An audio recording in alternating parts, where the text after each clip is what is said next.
عزیزان گرامی، میں دیکھو کہ شب قدر کا ذکر جو آیا اس سورہ مبارکہ کے اندر، تو ایک تو یہ ہے اِنَّا أَنزَلْنَاهُ فِي لَيْلَةٍ،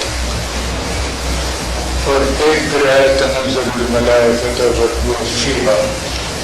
کے معنی اس کے اندر شب قدر، تو دوسری جگہ یہ اس کے اندر ہے۔ اسی طرح سے یہ جو سورہ مبارکہ مبارکہ تو اس کے اندر چل رہے تھے بسم اللہ الرحمن الرحیم، حامیم والی کتاب المبین، اِنَّا أَنزَلْنَاهُ فِي لَيْلَةٍ مُبَارَكَةٍ، یہ وہ نازل ہوئی ہے جس میں کہ قرآن نازل ہوا،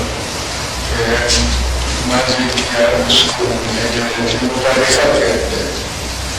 اِنَّا كُنَّا مُنذِرِينَ، اور یہ معلوم ہوا کہ اس لیے نازل ہوا ہے کہ دنیا کی ہدایت اللہ تعالیٰ کے ذمہ ہے اور اللہ تعالیٰ کی ہدایت کرنا چاہتے ہیں۔ اور پھر دوسرا یہ واقعے کا ذکر ہو، اور فیہا یفرق کل امر حکیم، اور اس کے اندر فرق کیا جاتا ہے، اس کے اندر مقدر کیا جاتا ہے، اس کے اندر مشخص کیا جاتا ہے، معین کیا جاتا ہے ہر امر حکیم جو بھی اس کو ہم دیکھیں۔ تو دوسرے بلندے ایک وہ شب قدر کی جس کے اندر قرآن نازل ہوئی، اور ایک وہ شب قدر کی جو تواتر کے ساتھ آتی ہے، اس کے اندر بھی گویا کہ تنزل الملائکۃ، تو اس کے اندر یہ نہیں کہ ملائکہ نازل ہوئے، بلکہ ملائکے نازل ہوتے ہیں ملائکہ اور الروح، اور اس کے اندر بھی فیہا یفرق ہو کہ اس کے اندر فرق کیا جاتا ہے، یہ بھی کوئی مظاہرے کا صیغہ ہے، فرق کیا جاتا ہے، ڈسٹنگوش کیا جاتا ہے، مشخص کیا جاتا ہے۔ تو یہ سورج جو ہے تو یہ ایک شب قدر کی جس کے اندر قرآن نازل ہوا، اور پھر وہ شب قدر کی جو بار بار آتی ہے۔ اس پہلی شب قدر کے متعلق جو جناب ابن عربی رحمۃ اللہ کی تفسیر ہے، چھوٹے چھوٹے نوٹس ہیں اس نے ہر سورہ، اور ابن عربی کا جو مقام ہے تصوف کے اندر، شیعہ تصوف کی لائن میں بھی، عرفان کی لائن میں بھی، سنیوں کی لائن میں، وہ اس کے متعلق اس کے نہیں ضرورت ہے۔ اور شب قدر کے اوپر جو انہوں نے نوٹ دیا ہے، تو انہوں نے اس کا جو کچھ بھی کہ ترجمہ چلتا ہے تو وہ چلتا ہے کہ یہ حضرت کی وہ حالت ہے، وہ کیفیت ہے کہ جو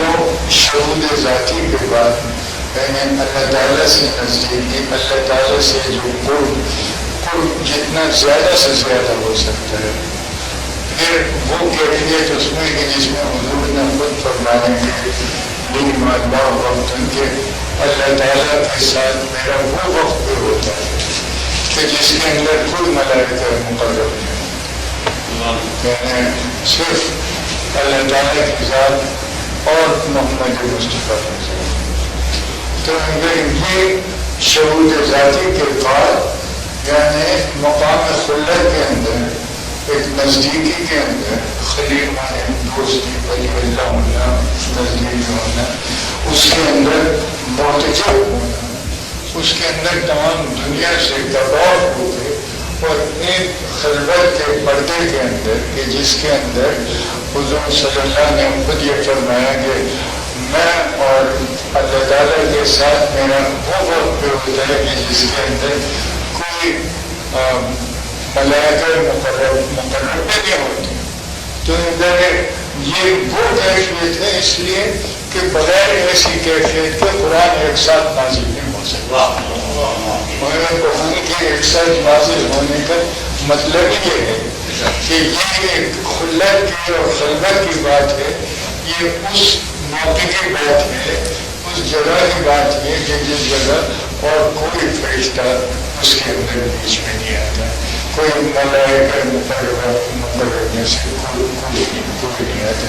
اس وقت یہ جو آیتیں ہیں وہ تو لے کے جبرائیل امین اترتے ہیں، لیکن یہ جو نزول قرآن ایک دم جو ہوا ہے تو انہوں نے فرمایا یہ متجب ہونا اس خلوت کے اندر تمام چیزوں سے پردہ ہونا اور اللہ کی ذات اور یا محمد المصطفیٰ کی ذات، تو وہ شہود ذاتی جس کو تصوف کی زبان میں کہیں گے، کہ اس کے بغیر یہ صورت ناممکن۔ یہ بات جو ہے یہ تجربہ جو ہے کہ پورے کا پورا قرآن ایک نور کے طور کے اوپر متجلی ہو قلب محمد مصطفیٰ کے اوپر، اور قلب محمد مصطفیٰ ایک آئینے کی طرح سے وہ تمام کی تمام تجلی کہ جس کا تصور بھی ہم نہیں کر سکتے، تو اس کو اپنے اندر قبول کرے۔ تو یہ صورت جو ہے تو یہ وہ کیفیت ہے۔ میں یہ آگے چل کے انہوں نے فرمایا کہ ارے شب قدر جو ہے تو وہ تو ہے قدر رسول، اور تو اس کے اندر بتایا جا رہا ہے کہ قرآن کو جو نازل کیا گیا ہے تو یہ وہ کیفیت ہے محمد مصطفیٰ کی جس کے اندر قدر یعنی پاور اور لائٹ دونوں کی دونوں اپنے انتہائی عروج کے اوپر ہیں، اور وہ تجلی محمد تجلی الہی کو قبول کر رہے ہیں، نور الہی جو ہے تو اس کو وہ قبول کر رہے ہیں۔ تو وہ یہ جو شب قدر ہے اس کا ایک ممتاز جگہ، اس کا ایک الگ ہے، اور اس کی برکت یہ ہے اس لیے کہ یہ شب قدر جو ہے تو اس کے اثرات اور اس کی تمام جو کچھ بھی کیفیات میں تو وہ تمام کے تمام قیامت تک قائم رہنے والے ہیں، وہ تمام کے تمام قیامت تک قائم رہنے والے ہیں۔ وہ یوگی اللہ تعالیٰ نے وہ شروع کی ہے شب قدر محمد مصطفیٰ کے اس کے اوپر، وہ شب قدر کی جو ہمیشہ سے ہوتی چلی آئی ہے، اب شب قدر کا تعین جو ہے تو وہ اس واقعے سے محمد مصطفیٰ کے اس تجربے سے ہوتا ہے، اور اس کی برکت یہ ہے کہ پھر جس وقت سال کے اندر وہ ساتھ آتی ہے اور وہ وقت آتا ہے تو اس وقت فرشتے نازل ہوتے ہیں، اس وقت روح نازل ہوتی ہے، اور یہ سلسلہ جو ہے یہ سلسلہ ہمیشہ ہے۔ اور کل امر حکیم، امر حکیم کے معنی محکم امر، یہ اس دنیا کے عدلنے بدلنے والے باتیں نہیں ہیں۔ کل امر تو وہ ظاہر ہے کہ یہ ملکوت کا حصہ ہے، یہ ملک کا حصہ نہیں، اور یہ شب قدر جو ہے تو وہ اسرار الہی میں سے، اور شب قدر اس کی قدر جو ہوتی ہے، اس کی جو اہمیت ہوتی ہے، اس کی جو قیمت ہوتی ہے، اس کی جو تخصیص ہوتی ہے، وہ ظاہر ہے کہ زمان ہو یا مکان ہو، اس کی تمام کی تخصیص اور اس کی اہمیت جو ہوتی ہے وہ کسی انسانی واقعے سے یا طویل واقعے سے نسبت ہونے ہوتی ہے۔ وہ ایسی نہیں ہوتی کہ ایک واقعہ ہے کہ جو ہوا ویکیوم کے اندر وہ ختم ہوا، جب تک کہ انسان سے اس کا ڈائریکٹ تعلق جو ہے تو وہ نہ، اگر وہ شب قدر جو ہے تو وہ نازل ہوئی ہے اور محمد مصطفیٰ صلی اللہ علیہ وسلم جیسا کہ وہ نازل ہوئی ہے، تو یہ بات کی جو شب قدر آتی ہیں تو یہ بھی کسی نہ کسی کے اوپر نازل ہونا، اس لیے کہ اگر یہ کسی کے اوپر نازل نہیں ہوتی تو پھر اسی کی کوئی اہمیت اور ان کی کوئی تفصیل نہیں ہے، تو وہ باقی نہیں رہ سکتی، اور ہمیں پھر مختلف اس کے اوپر بتا دیا گیا کہ ہاں یہ شب قدر جو ہے